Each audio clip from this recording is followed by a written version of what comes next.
Okay. So, yeah, tomorrow's too far away for me to think about completely logically. Yeah. Okay. So we got a letter from one of our friends. But before commenting on that, I was thinking, there was several newspaper articles about last weekend and all these college students out on the beach in Florida, and just totally disregarding the cautions and the advice to stay inside.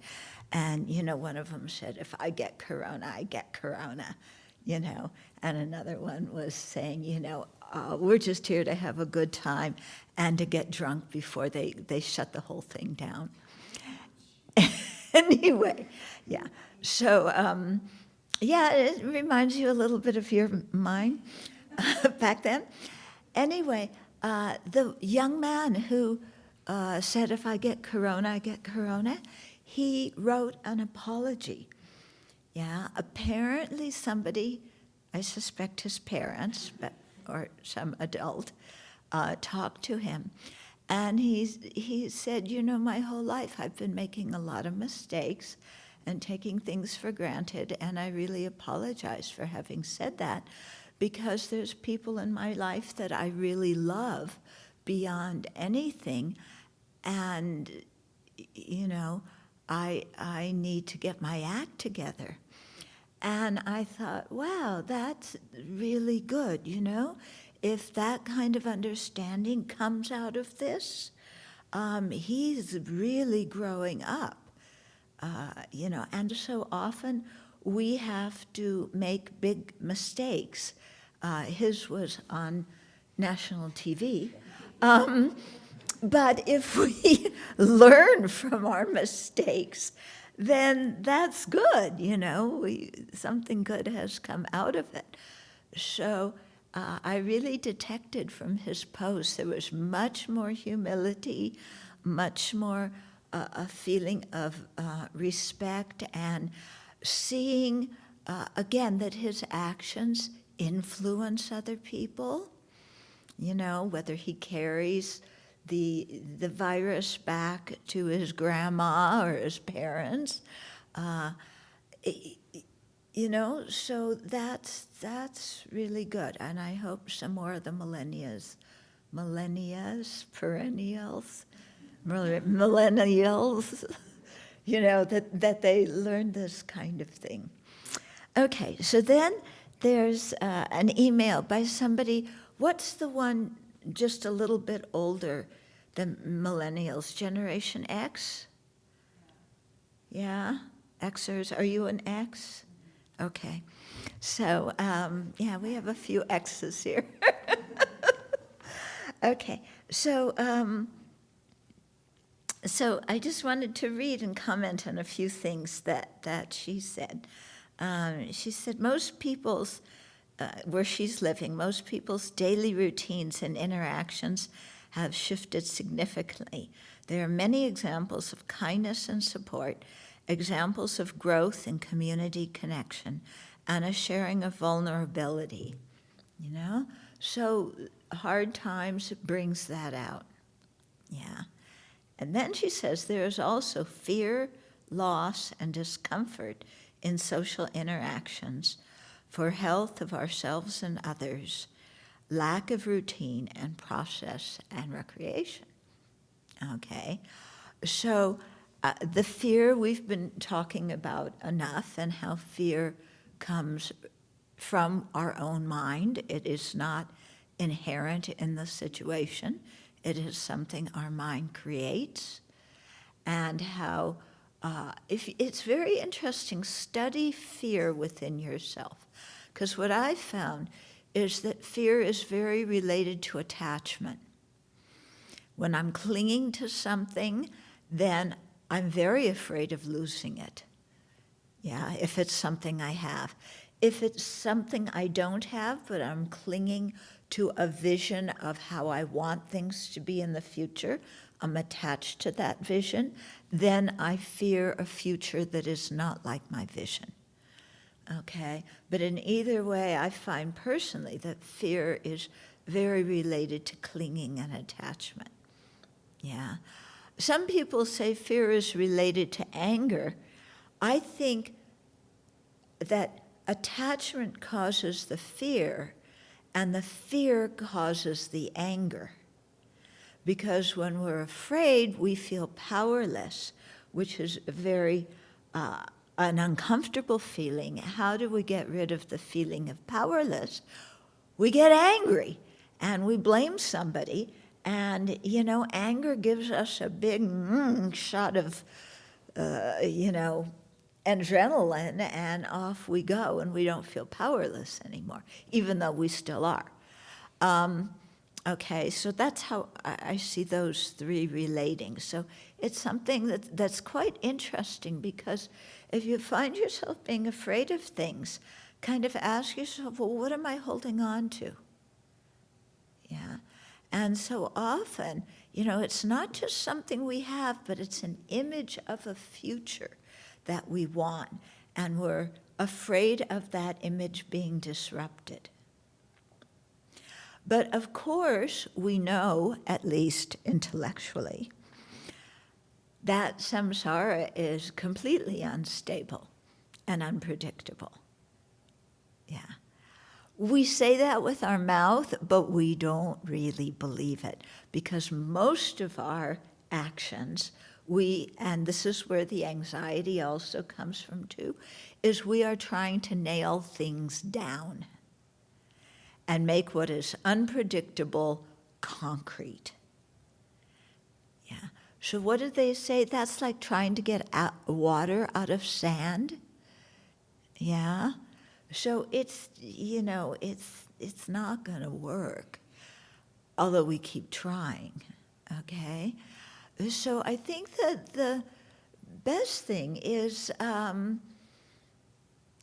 relax, and also to plan for the future, but in a Dharma way. Not in a worldly way of trying to nail the future down so that we can feel secure in the next few days, but to create the causes for happiness in the long term. So the story that we often hear, it comes in a lot of Buddhist magazines, that somebody was walking near a cliff and he fell down and he grabbed a branch on the way down. Okay, and so he's looking down and he's terrified because there's a rat that is nibbling at the branch that he's holding on to.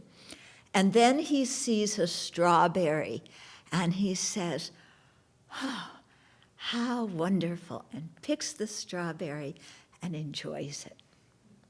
That's the way some people in Buddhist magazines tell the story. That's not the way my teachers tell the story. Yeah, my teachers tell the story of the guy, because people say, yeah, you picked the strawberry and you're just living for today. You're in the here and now, so that's good. My teachers say, you picked the strawberry and, there you are in a dangerous situation, and you're not doing anything to prepare for it. You're just enjoying a little bit of temporal pleasure that lasts. How many seconds does it take to eat a strawberry? Not very long. And so my teachers say, if you're in that situation, forget the strawberry. Take refuge, purify, accumulate merit, think of bodhicitta, think of wisdom, prepare your mind. Because if you go kerplunk after that rat finishes, eating the branch, what's going to help you? Eating the strawberry is not going to help. Yeah, preparing your mind is going to help.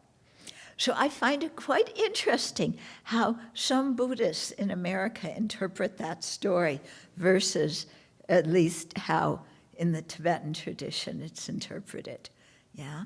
So it's always made me think, if you're in a difficult situation, yeah, instead of trying to control everything and pin it down, do what we need to do to prepare our mind for whatever comes next, whether it's happiness or whether it's suffering.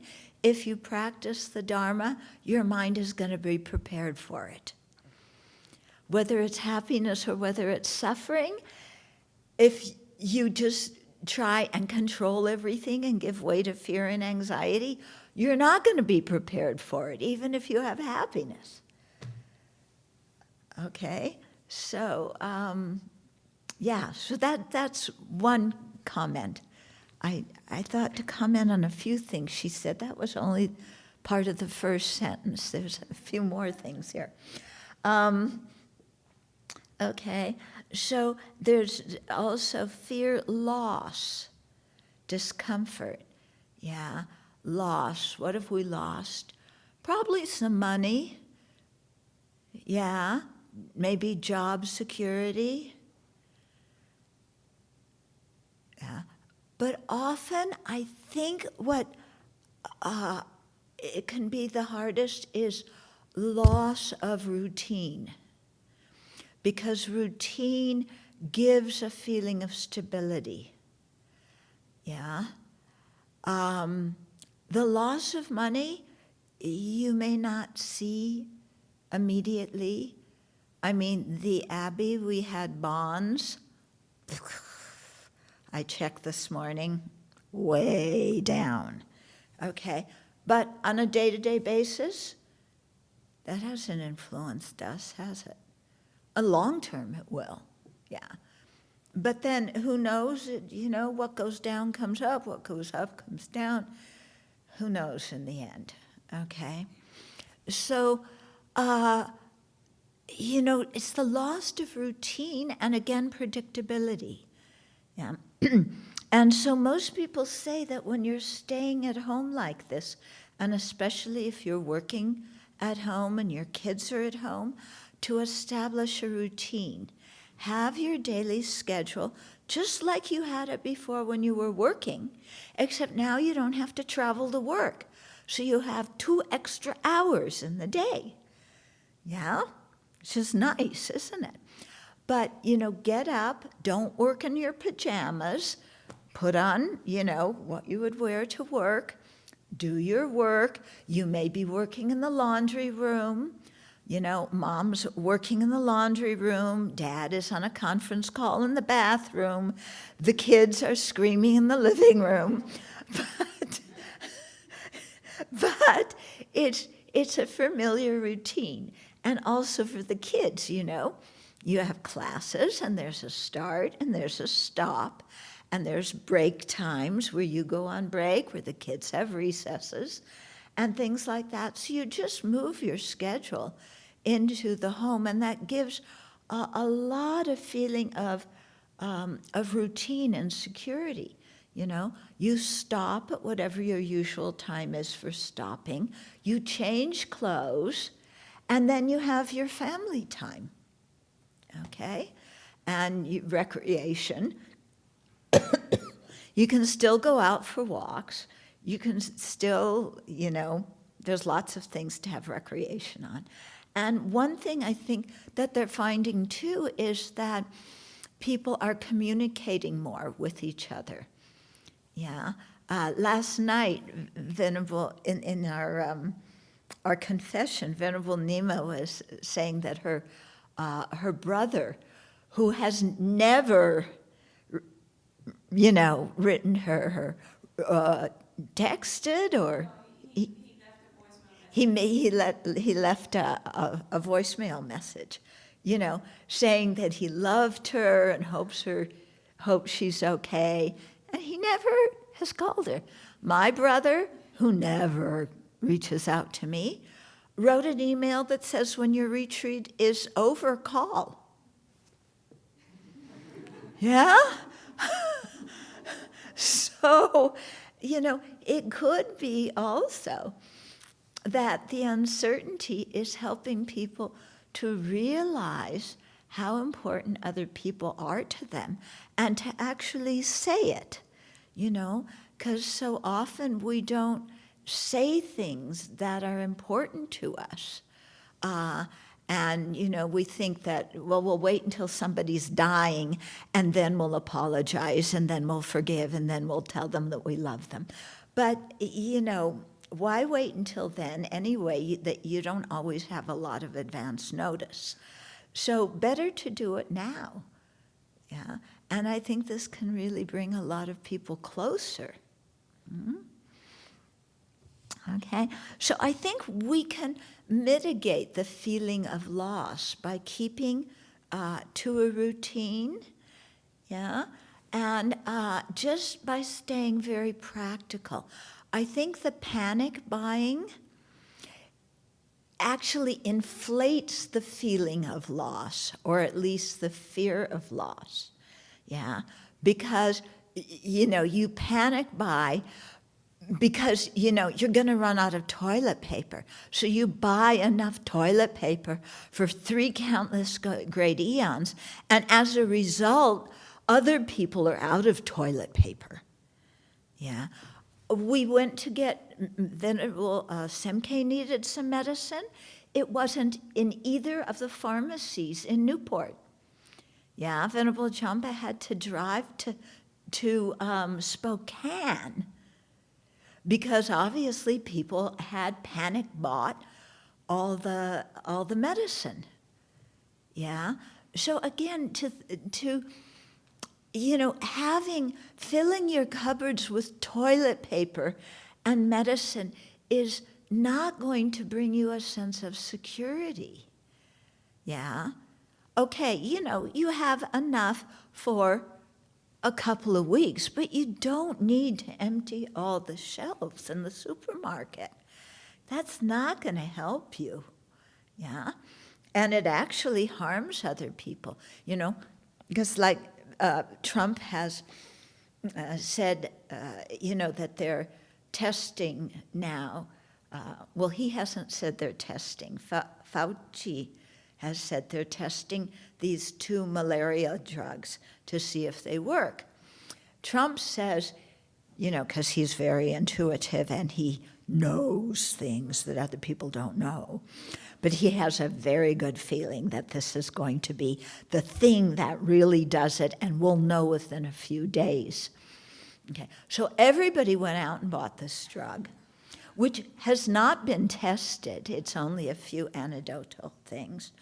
So then the people who have lupus and rheumatoid arthritis, who it's proven that that same drug helps them, they can't find it now, because other people have bought it based on their fear, panic buying.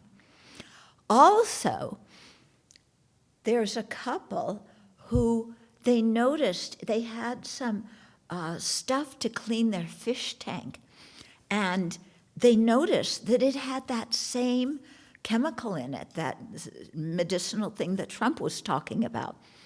So they decided to take that stuff that was good for cleaning their fish tank to prevent themselves from getting sick, and they both died. Yeah? So, yeah? So this is, a reminder to us, just, chill out. Panic buying is not gonna do it, okay?